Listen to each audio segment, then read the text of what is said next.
taught me everything and everything you've given me. I'll always keep it inside. And she just was like, "Good job, girl. I'm proud of you." So I hold on to that because she passed not long after that year. So, if she would have thought, I think she'd say, "Good job, good job." Wouldn't feel right if I didn't have you by my side. Hi, my name is Marvis Davis, and my mom was Vestine Hicks. So, Marvis, how was it growing up with your mom, Vestine? My mom, she was a good mom. She was a stern mom. I had two brothers, and it was just the three of us and her, when I'm growing up. And she was a very giving mom. Sometimes I thought overly giving, but she was always there for everybody in the neighborhood. Anybody who asked for help, she gave it to them. No questions. She would tell them no, she had to tell them no. And they respected her for that. But anybody who needed help, like from money to even like electricity. She's like, throw the line over and I'll give you some lights so the kids could take a bath and stuff, get ready for school. So that's the kind of mom she was. Okay, so stern. You Yeah, get that she was you're stern behind but y'all. fair. Still stern but fair. I get that. Yeah. Okay. So, if you had to describe your mom in one word, what would it be? Loving. She was loving to everybody. She really was. She was loving. And do you feel like you hang on to some of those qualities, the loving and the stern and giving? I think so. I think a lot of ways, like if you need help, you need a helping hand, you need a warm bed for a night, or I'm there to help you do that. And stern, I was a stern parent as well. Yeah, so I get that from her, but I understand why she was stern. Once you become a mother, Right. you understand why your mom did some of the things that she did. You know, And do as you think like because you guys grew up in Brooklyn, right? right, You yes. think that had a lot, some to do with Yes, her level of absolutely. sternness? Especially the time. Yes, especially the times that we grew up in. I grew up in the 80s. There's a lot of drugs and killings and stuff. So I think her being stern was to keep us protected, for us to be able to know when something was wrong and danger, so we can get away from it. Because there was a lot of violence when we were growing up. Yeah. So she was protective. Yeah, she Yes. was. She was protected. So if you had to, I know all of our moms left a lot of lessons behind Yeah. for us. We learn either through their actions or we learn directly from them, like being their Yes. son. Um, Yeah. if you had to pick one, like the lesson that you would want to make sure you instilled in your make sure that you instilled in your son and into your grandchildren, what would that lesson be? Wow. I mean, so many things. My son is an adult, now, so I'm sure I said many, many things that she taught me growing up. But to treat people well, to be open-minded. We were taught to be open-minded, to hear a person out, not to just make a judgment so fast. And just the little things, like have insurance, for when you pass away. Oh, we just She had a was very, I conversation don't know about why that. she's adamant, but she said that to us. Make sure you have insurance when you pass away. So I make sure I told my son that too. I laughed so hard because me and my husband had a conversation about that yesterday. Oh, wow. That's a lesson my mom taught me too. And maybe she learned it from your mom, Right, maybe, because she was maybe. very adamant about like this Make is to bury sure. me. And like at Yep. least make sure somebody can bury you. But Right. If nothing else, I make sure. And that's what she said. Exactly that. Make sure you can be buried. Make sure you could bury. Y'all could bury me. So, and she had everything laid out. I don't want to get morbid, but I didn't have any issues. So, I you know. remember her being very like Yes, to the point. structured To the point. and Yeah. structured. Like Yeah. everything gonna line up. If it don't Yep, line up, it everything. don't It's a need time to. for this, it's a time for that. Y'all got a time to play, it's time to go to bed, time to clean up. Everybody. And everybody was at my house. Everybody lived with us. That was the hangout house. That was the gathering house. So Mhm. I try to make my home is somewhat like that, now where it's the gathering house as well. Yeah. So now you became the community mom. Not so much because they're big now. So when they were younger, Right. Darnay and my son Malik, when they were younger, yeah. I love that. I love that. I love that we can hang on to those traditions and Yes, make sure yes. we're We instilling need those to in lessons. these times. Yeah, we have to pass on what we know. They taught us a lot. Mhm. You coming from Brooklyn, especially where it's hard times, it's rough streets, to be a black woman and survive in those streets is a feat in itself, and to raise your children up in those streets is just extra bountiful, it's just more Mhm. love, just more of a great thing, So I love that. yeah. And yeah, coming from Brooklyn, you had to be a special kind of woman, You did. Raising kids in Brooklyn, you had to be a special kind of woman. Yeah, yeah. Brooklyn is something else, So it's a beautiful place. It's a beautiful place. I Right. wouldn't want to have grown up in Harlem or Queens, even though when I grew up, I went to those places and I was like, oh, I live in the best borough.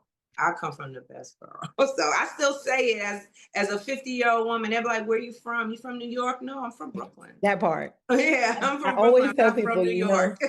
So a true New Yorker when you ask them where they from, because real New Yorkers don't say I'm from New York. We say no, I'm from Brooklyn or I'm from that's Queens right. or I'm That's from right. Harlem. Absolutely. Yeah, You was absolutely. raised with pride, Yeah, yeah, for pride, sure. Yeah. Yeah. So and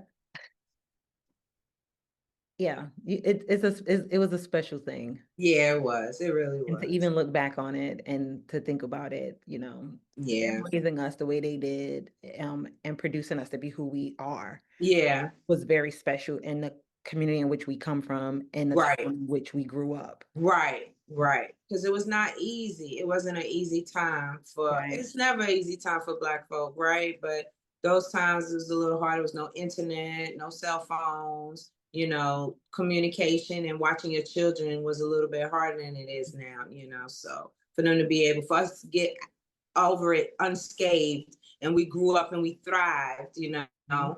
is a great thing. So it's a testament to their strength, to like our Yes, moms and our aunts absolutely, and their absolutely, strengths. absolutely, absolutely. If your mom was here right now, Okay.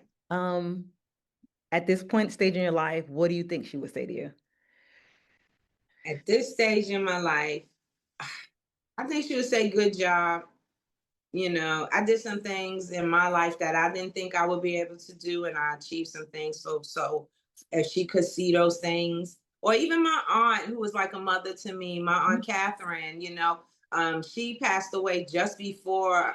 Well, I had bought my house, and she came to help me inspect and stuff. And she just was like, "Good job, girl. I'm proud of you." So I hold on to that because she passed not long after Mhm. that year. So if she would have saw it, I think she'd say, good job, just like my aunt did. She was like, good job. And I tell you, I hold on to that. My aunt Catherine, that was my other mother too, so. She was so proud because I remember when you bought your house, I went down to visit her like maybe a week after you bought your house. Okay. She said to me, because we had a house where we lived at in South Okay. Carolina, and we had this little ugly tree in our yard, right? I Oh. hated this tree, right? And it was dead. And I'm like, Oh. I need to get this tree cut down. And she said, I'm gonna tell you, like I told Marvis, we don't cut down no trees in the summer. We wait till the For winter the to cut winter trees with all the down. leaves, yes. And I did finally cut that tree down, as she said. And I waited, it's cheaper. That's what She was she like, said. it's She's like, I'm cheaper. gonna tell you just like I told Marvin. She just brought a house. I'm so proud of her, but she want this tree gone. I said, we cut them down in the winter. Yeah. I just sat and chuckled Yeah. and laughed. Yeah, but she was the one. She gave me great advice too. She was part of that tribe that we had to raise us up, and she was a mother. And also too, shout out to all the other mothers in our lives that weren't blood but helped to raise us and guide us in our head that may not be here anymore, because I do have a few mother figures that have passed as well that I wouldn't have, like we talked about Brooklyn. I had one mother figure. I wouldn't know nothing about those streets if I didn't know her. I wouldn't have known how to maneuver in them. I might have gotten hurt or not be here no more if it weren't for her. So I want to give a shout out to those mother figures as well that helped raise us up and guide us. Our mother's village. Yes, yes. It wasn't our village. People like, Right, oh, my village. It wasn't our village. It was our mother's village. right, And they help raise and guide us because of their love for our mothers. right, right, Mhm. right. And them was some dope women because your mom was Yeah, a part of my mother's village. Your grandma right. Catherine was a part of my mother's village. Yeah, I remember being gone for summers with them two women yeah, so that my mother could pursue her dreams. yeah, yeah. Like You're like, you go, here comes Sally tagging along again.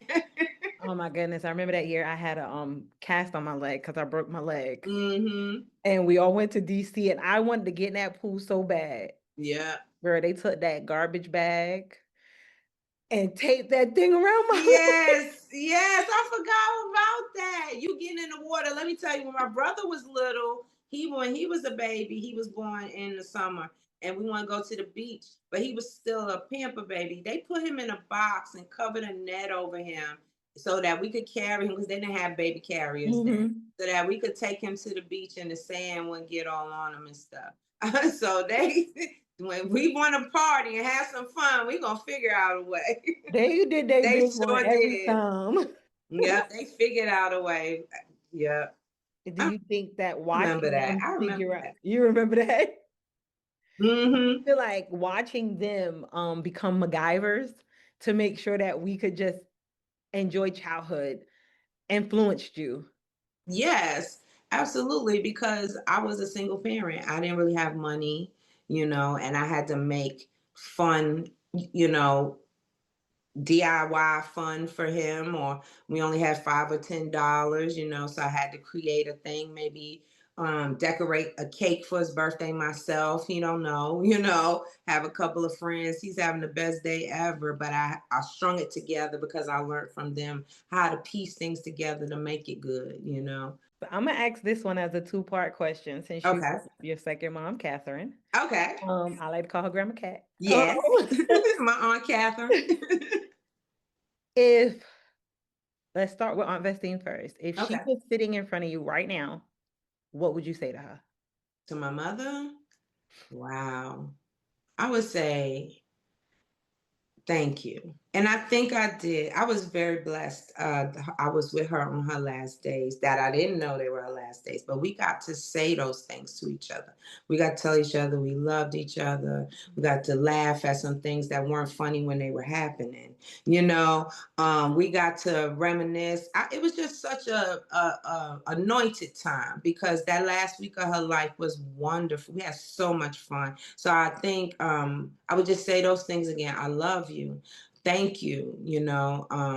Sorry I gave you a hard time. I wasn't the best kid all the time. I really wasn't.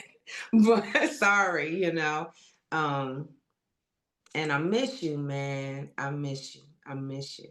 Do you think that last week, you said that last week you got to spend her last days, even though y'all didn't know it was her last days. Right. Do you think that allowed you to move through your loss without Oh yes, I yes. think I thank God that I was able to have that. I was grateful. I believe in a higher power, and I believe there are no real coincidences. Just like you said, deep past, you just spoke her name or just thought about her. Because it was meant to happen like this. We've been talking about this for months. We Mhm. didn't know that was, that these things were going to transpire.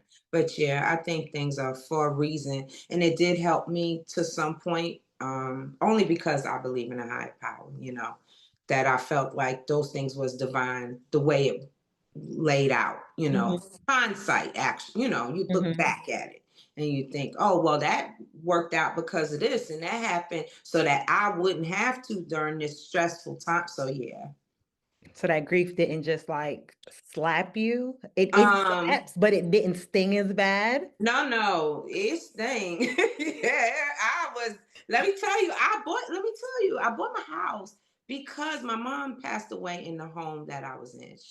I woke up that morning. We were talking. She said she didn't feel good. I had to go to work that day. I said I'll catch up with you later. I'll call you later. Called, didn't get no answer. Worked.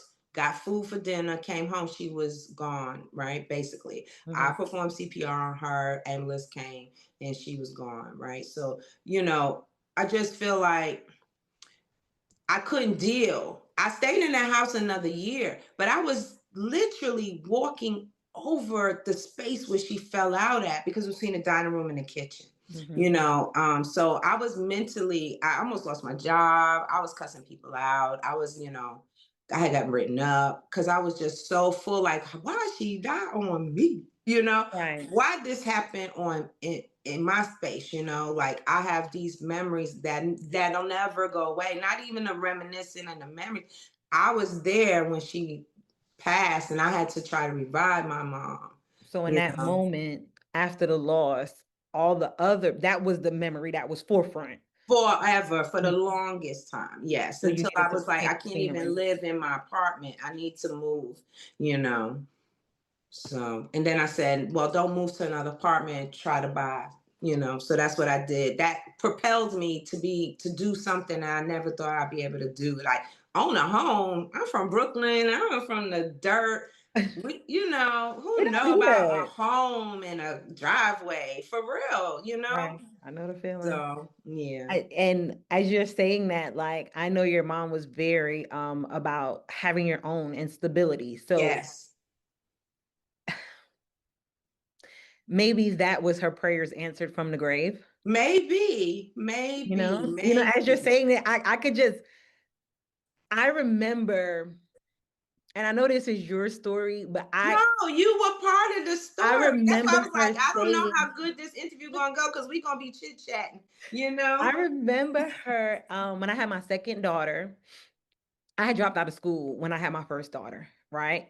And they were very supportive, but they were not very happy with me. Right, They were very like, "Oh, you could do this. You could raise a child. No big deal." But it was kind of like, "Ah, you did this."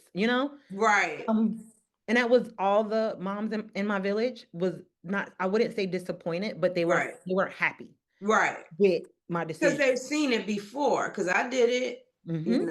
I did it, so they've I seen it. remember we were sitting in her house. We was getting ready for Aunt Ebony's wedding.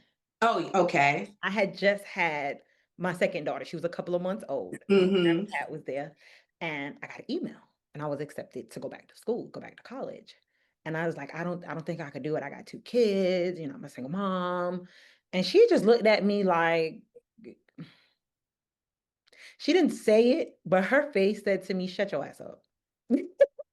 She didn't say it out of her mouth, but the way she looked at me like, and she walked off. She didn't say anything at first, Right. my mom immediately is like, "What are you talking about? I'm here. You're good." Blah blah blah blah blah. And Grandma Cat, she looked at me, but it was a little more gentler. Yeah, yeah. And your mother came back out of that kitchen, and she looked at me and she said, "You can do whatever you want to do. That's right. Whatever you speaking out your mouth, that's what you want to do." And that changed my trajectory. It changed my way of thinking. It changed my thought process. Like, Right. My why am mother I used saying to I can't do always this? say, right. My mother used to always say, you have a plan, work your plan. Mm-hmm. So if I'm saying, back in the day, they got this thing called Microsoft. I need to learn how to do computers, but I don't know where to go and everything's expensive. Well, figure out your plan and work your plan. So I said, well, I found this school that's free and they're going to do the classes, whatever, but I don't got nobody watch Malik. You got a plan, work your plan. So then more ideas or Mm-hmm. more things are coming up so that I'm working my plan. And it's the same words I say to my kids, to my son and all of them now. You got a plan, work your plan until you get to your goal. The goal don't have to be, pie in the sky. It could be, I just want to fix this or finish school, complete anything, but to the point, to work the plan. That's what she always would say to me. You got a plan, work your plan. Mm-hmm. I'm gonna double back to that question. If Grandma Cat was sitting in front of you, your Aunt Catherine, what Okay. would you say to her? What would I say to? I would say, girl, they got this on sale down there at Dillard's, and I have found these bags, and we gotta go over there to the thrift. They got because that was my shopping And partner. she loved a good deal, baby. Yes, yes, yes. So that'd be the first. I'd be like, "Oh, Catherine, they got on sale." Sister, I would say it to make her laugh, and to just say, you know, we need you. I would have loved for you to see all the growth because we made a life here in Atlanta. Been here over 20 years. So we've made family here. And for her to watch those kids have kids and, You know, it would just blow her mind. But yeah, first I would be like, let's go shopping. And you mentioned another mother from your village, Aunt D. Yes, What yes. would you say to her? I would say thank you to her too. She was the one who taught me to be ladylike. I was very, and I still am to a point, but very tomboyish, Mhm. very, I think it was the times we were living in as well, with the rap music, all that kind of stuff. It was the styles, to be kind of thugged out. But she taught me how to be a lady, cross your legs and, you know, etiquette and what fork was what, things that my mother didn't teach me because she was, I guess she was bad cop and she was good cop. So yeah, but she told me those things. She raised me too. So the sentiments were the same, being stern but fair, teaching you the basics of life, and just always having my back. She always had my back, even when I was doing dumb stuff, like when I was trying to drop out of school, like, you're not going to school today? Okay, I'll see what your mother say about that. But but stuff like that. But I miss I can't believe she just passed away as of this, like the day before. So I'm just kind of in shock and trying to hold up my brother, hold his head up, because I know what he's about to go through. I do know. He was there, but it's not the same. Yeah. Even though he was devastated when my mother died, he even has her name tattooed on his arm. But this is what's about to happen. You just know what he's about to go through, and your heart breaks for them, that they're about to join the club. Oh, the club that none of us really want to be in, but Nobody wants to be in, but it's part but of life. It's yes, part of life. it's a part of life. None of us want to be here, but I would have to say, being a big sister, because I know you were a big sister, Yes. big sister.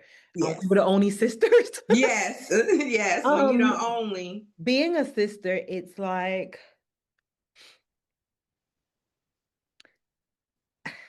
I have to thank God that I was able to experience some things that I can help others navigate through. Mm-hmm.